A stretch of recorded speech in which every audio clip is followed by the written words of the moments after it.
تین طرح کے عالم ربانی بات جگہ ادھر ادھر ہو جاتا. عالم ربانی ایک گروپ ہو گیا جو بہت کم ہوتے ہیں، انبیاء، اولیاء اور امام قرآن جیسے لوگ، جیسے لوگ. اور جو ہے دوسرا طبقہ کیا ہے؟ متعلم علی سبیل النجات. عالم ربانی کے درجے تک تو نہیں پہنچ پایا ہے، لیکن کیا ہے، وہ متعلم سیکھنا چاہتا ہے، نجات کے راستے کو سیکھنا چاہتا ہے، تو کس سے سیکھے گا؟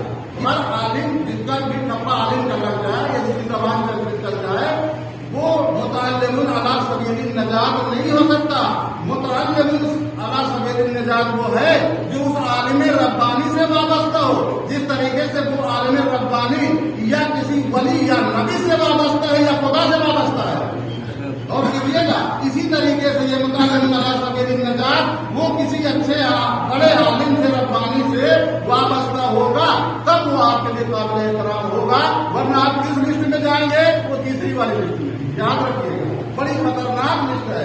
ہم اجن رہا کس کو کہتے ہیں؟ کبھی یہ چھوٹے چھوٹے کیڑے آپ دیکھو گے گیہوں کے کھیت کے اوپر. دو معنی کیا گیا اس کا. ایک معنی یہ ہے کہ گیہوں کا کھیت جب بال لگ جاتی ہے پانی اس میں تو چھوٹے چھوٹے کیڑے وہاں پہ رہتے ہیں، جو فوج کی فوج ہوتی ہے. ہلکی سی ہوا چلتی ہے تو گھر چلے جاتے ہیں، ہلکی سی ہوا چلتی ہے لیکن یہ عوام کی مثال دی ہے مولانا. یہ عوام نہیں ہوتا، یہ عوام نہیں رہتا.